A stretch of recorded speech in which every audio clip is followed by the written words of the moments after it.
Hey there, everyone.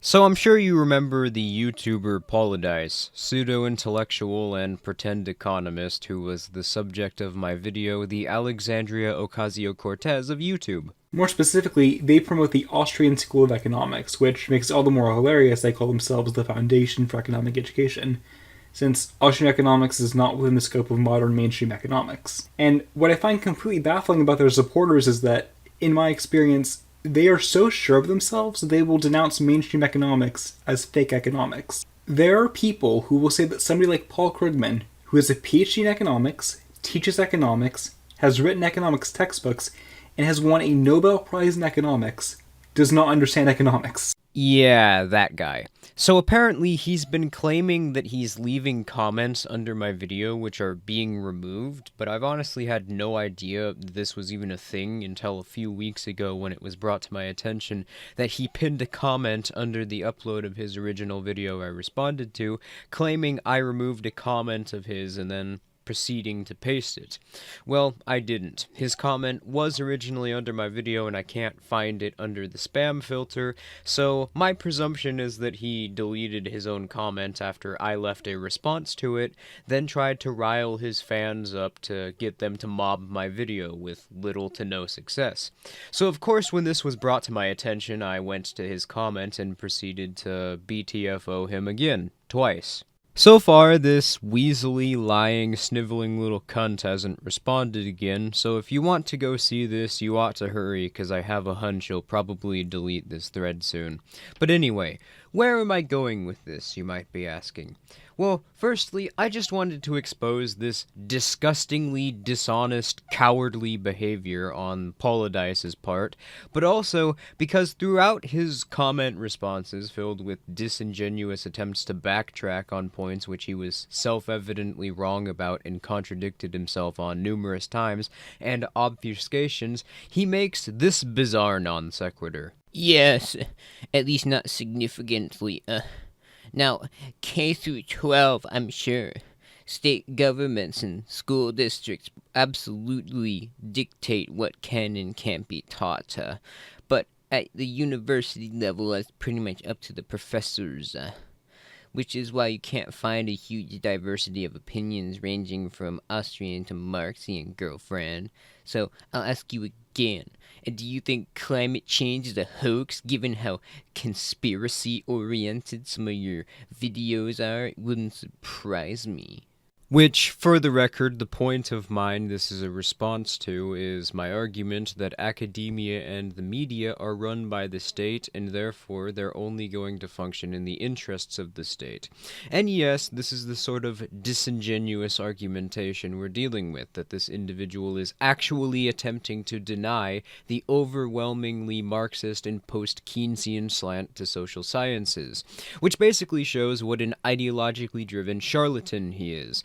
Everyone from the New York Times, to Forbes, to The Spectator, to even the fucking Marxist professors in academia themselves have acknowledged the fact that Marxism overwhelmingly outmatches any other ideology and representation among college professors within social sciences, with 18% of professors self-identifying as Marxists. This means that nearly 1 in 5 of all professors in anthropology, archaeology, economics, geography, history, law, and political science courses are Marxists. Within economics specifically, Marxists and Keynesians make up the overwhelming majority of the field. Only 5% of all economics professors in mainstream academia are monetarists or classical economists. Austrians don't even make up a single percentage point. So to pretend that Austrian economics is equally represented in academia with Marxism or Keynesianism is just a bold-faced denial of reality. I've gone on for a while with this segue, so I digress. But the main reason I felt it was relevant to the subject of today's video is that many people have been asking for a long time and seem to be fallaciously critical about the manner in which I dissect and analyze certain topics. Well, most topics, and I feel it's important to address this one because this all stems from a fundamental difference in understanding regarding current political issues and the interests of the state someone like myself and maybe a casual viewer might have, and I think this video could help explain that a little bit. This, of course, is how supposedly conspiracy-oriented my videos can be, in the words of someone like Paradise. Firstly, let's get over the most obvious issue, the term conspiracy theorist, or describing something as being conspiracy-oriented. Calling someone or something that you don't agree with a conspiracy theory or a conspiracy theorist is not an argument against any points which were made by them, because this does nothing to refute any of the claims they've argued. I mean, at this point, it's quite literally just used by hucksters and pseudo-intellectuals to attack arguments against ideas which they can't refute on a substantive basis. A conspiracy theorist, then, if taken to mean what it does by the definition of a conspiracy, is simply somebody who's theorizing that two or more parties are conspiring to perform a specific action. So, responding to someone proposing an argument which runs contrary to a view you hold by attacking their character with something that isn't even an insult doesn't make you seem rational or skeptical, it just makes you look like a fucking scrub. Even more so given that half the time when someone is called a conspiracy theorist in the media, they aren't even theorizing that something is a conspiracy. I would speculate as to why the mainstream media specifically seems to obsessively use this buzzword to shut down counter-narratives, not crackpot or any other character assassinations, which carry equal explanatory power, but actually describe how they use the term conspiracy theorist. But we already know and have solid proof as to how this got started. And to absolutely no one's surprise, it has its origins within the government, specifically under the CIA's Operation Mockingbird program, document 1035-960. In discussing how to counter criticisms of the Warren Report at the time, it's proposed to appeal to incredulity, or perceived incredulity, and refer to all of the critics as conspiracy theorists. And sure enough, you begin to see the term being thrown around at counter-narratives to the state more and more from this point onward. And to be fair to them, it is a relatively effective tactic, at least for mainstream audiences, because it manages to silence criticism, or at the very least fool the uncritical person into not thinking twice about the criticism. And this is unfortunate because even many otherwise insightful and intelligent people have bought into the idea that official narratives cannot be questioned simply because of the optics the mainstream media has attempted to manufacture for people who do. This sort of disingenuous argumentation only benefits groups with significant political power when engaging in immoral actions out of the spotlight, because if anyone tries to expose them, their media can dismiss the criticism without taking into consideration what the critic is presenting, as if their criticism itself is fallacious in nature, regardless of the argument's explanatory power.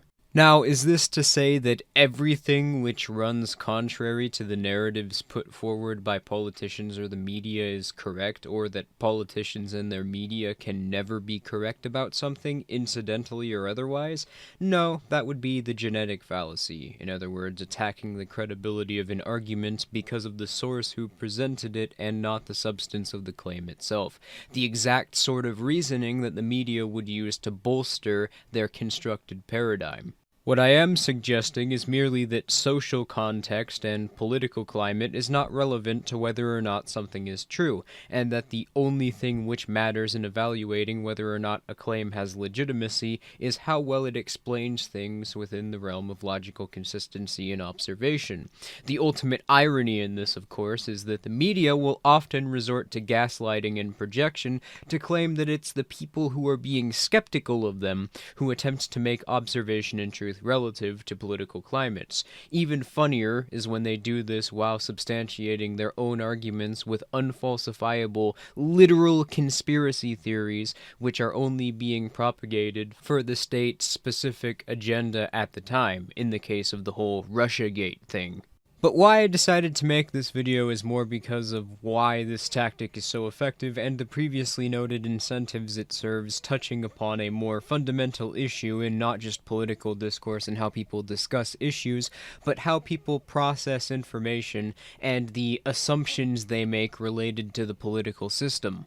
Now, the key to understanding how the state manipulates people is understanding what incentivizes politicians, because once you understand their incentives, you can understand what causes them to act, and once you understand this, you can understand why the state functions the way it does and what their intentions are. If you're a longtime viewer of my channel, you can remember that I've always been incredibly skeptical of stories presented in the mainstream media and how they were presented, given that these outlets have been blatantly caught lying so many times and have been exposed manipulating data points which seem otherwise credible, to the point where right now you'd have to be a moron to not at least question the sources. But it was around the time that the Internet Bill of Rights scam started being pushed by both larger social media commentators and mainstream media personalities that I began to notice something peculiar, which led me to believe that the fundamental way in which people generally analyze the behavior of politics is fundamentally flawed, and that this false understanding stunts the ability of the general public to have an accurate or meaningful understanding of current issues as long as they're approaching them from this particular method of analysis. Which is that the viewer is told everything is only the fault of some rogue actors, the deep state, or politicians seeking to further their own career, expanding their influence over society. That's just one group or person corrupting an otherwise functional system, and if we had real politicians ruling over us, things wouldn't be this way.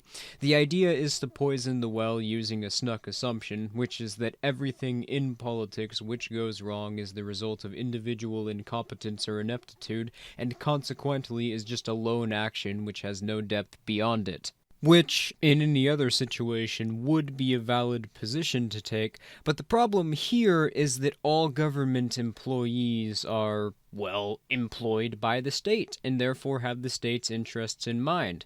All mainstream journalism is managed and filtered by the CIA, to which the CIA has admitted on numerous occasions that the goal of the program, Operation Mockingbird, is explicitly to lie to people and make sure that everything they know is false. Their words, not mine. Of course, that means that all politicians are government employees as well, and everything which they do therefore works towards a single homogeneous interest as well.